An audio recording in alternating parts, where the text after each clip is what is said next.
tackling issue the other day. You wanted to see better tackling. Who are the guys in your room that really tackle well, would you say? The ones that played. I think the ones that played football for me, they tackled well. But I thought I was talking about being better. I wasn't talking about who did bad and who did good. I was talking about being better. Okay. Yeah. Is there anyone who's particularly good? The ones that play. Okay. Yep. What sort of challenges are associated with a guy having to learn the corner spot and the safety spot, a guy like Marquise? One more time? I'm sorry. What are the challenges associated with a guy who's learning the corner spot and the safety spot like Marquise? I don't think it's any, just the day-to-day challenges that those guys have, and they have a lot on the plate. Just playing the position is not easy, and not just playing the position, but learning the safety spot. Those guys are the quarterbacks of the defense, so those guys got to get everybody lined up. So it's a very unselfish part to that first, before they can even think about doing their job. So that part for Marquise, he's handling very well. Also, when they go out to cornerback, he's just competing like anywhere you put him. He's doing a very good job. So I think for every safety that I've ever coached, it's always been challenging learning that safety spot and the corner spot, because they all play safety and they all play corner. So just the way these guys are coached is very challenging, especially at the beginning, to learn the things. But that's why it's so important to have the kind of culture in your room that when guys feel like, hey, man, this is coming to be a little bit too overwhelming, you can get some of your older guys to bring those guys along and get those guys back in the film room, make those guys feel good about it. Hey, man, that used to be me. Let me tell you how I handled that. So I lean on the older guys a lot for stuff like that. So you were excited to see Cam yesterday at the Combine. What about your players who worked with him, who went through the grind with him for the last few years, the guys who were back? Was there talk about that out at practice today? Yeah, no, we wasn't talking about it at all. I was surprised we wasn't. I was just totally focused on the guys today. Cam did a great job yesterday, and I was happy as crap to see him go out and do the stuff that he's been doing for years here. And it looks just like practice, the way that he handled that deal. His technique and his individual workouts was right on point. I understood everything he was doing when he was doing it. He didn't change a thing, and I appreciate watching Cam. And I'm pretty sure the younger guys that's in the room right now that want a chance to have want to have the chance to be in that position, to be seen by the National Football League and even being scouted by the National Football League. Well, they know what they got to do to get to that point, So it starts right here. As soon as they wake up in the morning and right before they go to bed, the choices that they make when they wake up, or what kind of person, what kind of player, what kind of teammate I want to be, and then before they go to bed, obviously rest and getting sleep, and all that stuff works hand in hand. So. You've had a good run of corners, and it looks like you're going to have another, who come from here and go to the next level. What does that do for your program? Your ability to recruit players, and then your ability to coach them on what you want them to do when they're here in your system? It's just all about those guys. Just be honest with you. It's about those guys just giving me an opportunity to coach them. And I think all those, every last DB that I've coached since I've been coaching that's playing in the National Football League, I think, maybe these couple guys go, I have about 13 guys. But, those guys have been able to just let me coach them. And it's been tough, trust me, it's been tough. Some days I get on them so much, they probably think I hate them, But I just have so much passion into just watching things develop. And then I also give them so much love as well, when it's time. So I just think those guys are, they're watching guys before them start off. Maybe I took a guy that couldn't backpedal. Maybe I took a guy that never played DB before, like Cam. All right, and then teach them how to get in the DB stance, and then teach them how to backpedal, and then teach them how to do this, and then teach them how to do that, and then what I didn't give Cam is his heart. I didn't give him that. He came to Nebraska with that. So just being able to and Cam's God gift. You know, I didn't give him that either. So just being able to recruit guys like that and then bring them here, and the biggest asset these guys have is their ears. To be honest with you, so if they give me their ears, then I know we got something going good. Those inexperienced guys. So how is working with a lot of these guys who went to play special teams this year, like this past season? How is it working with them to realize, getting them ready for possibly playing prominent roles in defense? Well, I mean, it starts at special teams. So if you ain't playing special teams, we probably ain't talking too much about defense, you know. And that's just the culture in the room. Like, if you're not playing special teams, if you're not contributing on special teams, it's going to be very hard for you to play defense for me or for these coaches here that I work for, and Coach Frost.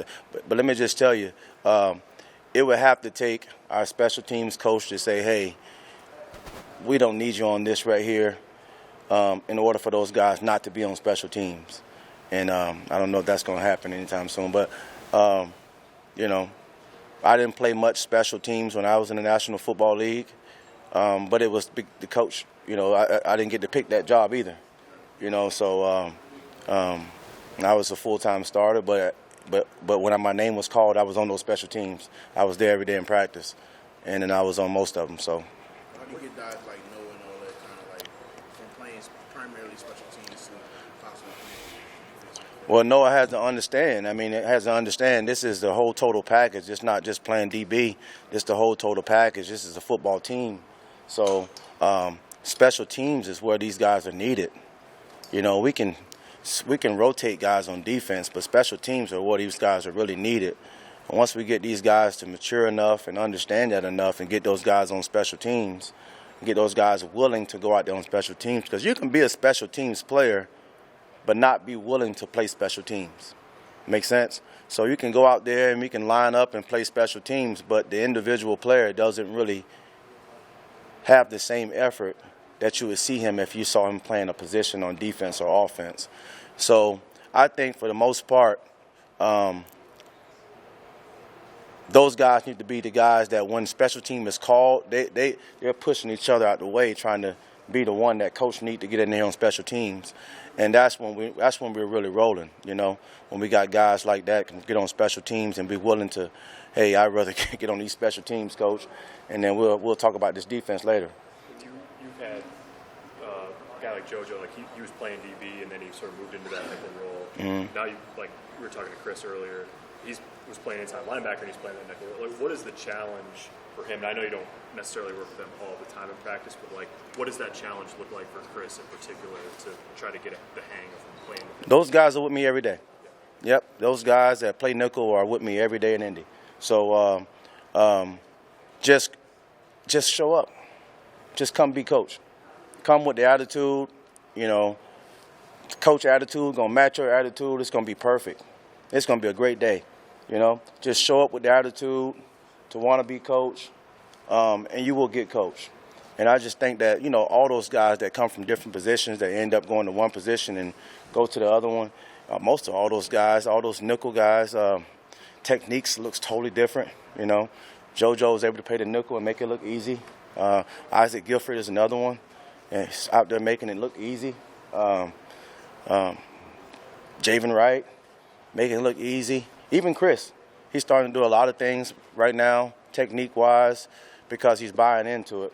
So I just think it's for all those guys, you know. Is it obviously, I mean, is JoJo's absence felt the first week? Just maybe some coverages that you guys were able to do before with him there that you're not able to do right now? Yeah, I would tell you this. All of those guys' absences are felt right now. You know, I got some guys back there with some talent, but, you know, talent only takes you so far. And right now I'm just hammering away. And I had to tell you, hey, if this day 4 or whatever, yeah, JoJo's absence is felt, you know, and so is Deontay's, and so is Markel's, and so is Cam's, all those guys, all right? So you had a couple guys transfer that had a lot of experience, like Omar Brown, Tommy Hill. So just speak about like kind of what they bring to the team, to even that position, from just even a competition standpoint, or just and how they progress with learning the system. Yep, I think those guys are great teammates. It came in, and they came in willing to be a great teammate, not knowing a ton of people, coming from a different system, and they didn't come in like, hey, this is my stuff. You know, you guys back up. I'm in town. Those guys came in with the right attitude, and the guys that were here already did a great job of helping those guys out. Like, hey, we're going to get in the point where we're going to compete every day, but I'm still going to pick you up in the morning and make sure you're not late. Make sense? And I'm still going to sit next to you in meetings and make sure that you understand the playbook. All right? And we're going to come back here later on in the day. We're going to have another meeting, and then we're going to compete also. So I just think that when those guys came in, those guys realized, hey, man, it's not what I thought it was going to be like, number one. And then number two, when they do get a chance to compete, they compete, you know, and I try to make it as competitive as possible. But, yeah, Deshaun and, you know, those guys, Tommy Hill, has a tremendous amount of skill, you know, but most of these players have a tremendous amount of skill. They won't be here. I think what's important is we stop talking about the skill and talk about what makes the player, you know. How have they gradually learned the system so far? Yeah, just gradually learning the system, and I think they're doing a great job of learning the system. I think they're doing a very good job. We're at day 4, and they're doing a very good job of learning the system, learning it fast. This is Braxton Clark's. He's going into his 5th year. Yep. Of football. Yep. He's never. I mean, he's played. He's started a game for you. Mm-hmm. You've trusted him to go on the field. What will be the thing? Like, what's the next step for him if he's going to win a starting job? What's inside? What's inside of him? That's the next thing. What's inside of him? Knows the technique, knows the playbook. What's inside of him? Make sense? What's inside of him? Are you that guy that sprints out there when it's time for kickoff? Are you the guy that just want to wait to defense? Not saying this is Braxton Clark, but that's what I mean by what's inside of him. Make sense? What's inside of him will have to come out of him before we can use him on this football team. And that's not Braxton Clark. That's everybody. All right? That's every single last one of those guys. That's Cam Taylor-Britt, all right, running down on punt. Then you saw him starting on defense. That's Deontay Williams that's running down on kickoff, and you saw him starting on defense. That's Markell, plays every special teams, and you saw him starting on defense. It's the same thing. So I guess kind of got a grasp of what you're trying to say of the fundamentals, but I'm just ask, what are some of the fundamentals you want to see from this group? I'm getting from that coming as some of that's kind of their dogs. Yep, I want to see these guys. I want to see these guys compete at a very, very high level, and I want to see these guys tackle. I want to see these guys bounce up when they make a tackle. I want to see these guys change direction in and out of breaks, make plays on the ball when it's their time within the defense. And I want to see these guys limit the amount of deep balls. All right, limit the amount of deep balls is one of the biggest goals that we wanted to have last year. I think the guys did a great job of limiting those deep balls and some of those important games, Ohio State, and those games that they had a lot of vertical threats on that football team. I thought those guys did a great job of taking away that deep ball. What's inside of Marquise? Buford? Yeah. What's inside of him? Yeah. I like to call him a dog. He's a dog, man. He's not scared of anything. He comes, he shows up every day. Put him at multiple positions. When I put Marquise at safety, he didn't know it was coming. I did it right before practice, maybe during practice. I said, go to safety. He went right to safety. You know, and whether he knew exactly what he was doing or not, the first thing I noticed was his speed. The first thing I noticed was it doesn't matter if he knew what he was doing or not. The first thing I noticed was him getting to the rock, whether he was right or wrong. Players like that are dogs. That's a mentality. So, what traits does he have, I guess, that you like about him as a corner, too? that same trait. I mean, it's a dog. That's the same trait I'm looking for at any position in secondary. I'm looking for that same trait. Did you see that on the punt team when he was one of those gunners? One of the gunners, same thing. I mean, you guys watched it. You guys watched it. You saw the same thing. And that's what I see. That's what I see with him in practice right now this spring. So how are we doing so far in meshing this rather inexperienced group as far as playing defense in the secondary with the experience of the If I had to say right now, what I feel about it, I would tell you I don't feel good about it right now. I don't think I'm there. I don't think I'm nowhere close. Right now I'm not even wanting to be there. I'm just wanting to just take this secondary that I have and just every day get better, and don't look up. So if I had to categorize that thing for you, I would just say, hey, we just grinding every day and not looking up. Marcus was talking about the importance of holding everyone accountable. That includes older guys sometimes. How have you seen him interact with the older guys and sort of coach them up as well? Marquise? Yeah. Oh, he is an older guy. He's one of the older guys. Once you get to a certain point, once you get past that mama drop you off stage, and then you hear you go through a spring or you go through a semester, you're an old guy. You're no longer a new guy. Jaden Gold is a new guy. He has like a buffet plate full of F-ups. You know what I'm saying? He can do it and be fine because we'll get him coached up and we'll get him right. But those guys that know the culture, it's zero tolerance. But I mean, there are literally guys older than Marquise and Russell. Yeah. Age. Yes, sir. Yes, sir. Age. What does that say to you that he's willing to do that with the older guys? He's an older guy. Yeah, he's an older guy. He's an older guy to me. He's an old guy to me. Outside of the buffet full of F-ups from Jaden, what do you have in him? Obviously, you recruited him for a long time before he actually got there. He's doing a great job.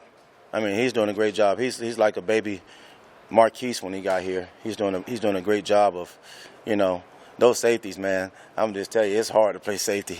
It is hard to play that position on this defense because those guys got to do it all. And then they got to do their job. And so those guys got to do it all. So I take my hats off to those guys that play that position on this team. And you know what the thing about it is, I can put any one of those guys at that position. And so it's never a comfortable day for them, for the secondary. Because, going into a film session, and I'm speaking of safeties, you got my corners over there writing notes because they don't know if I'm going to put them at safety. So it's just tough. What have you seen from Quentin Newsom? Quentin Newsom? Yeah. He's doing a lot of great things. He's doing a lot of great things. I want to see him be more of a captain, more a leader in that secondary. He's an old guy. Quentin hasn't played a ton of football, but he started 12 games, and it's very hard to start 12 games for me. All right, and Quentin will tell you that. And I think that the next step for Quentin is becoming a leader in that room. So you had to pick a starting secondary right now. Starting secondary right now? I don't know.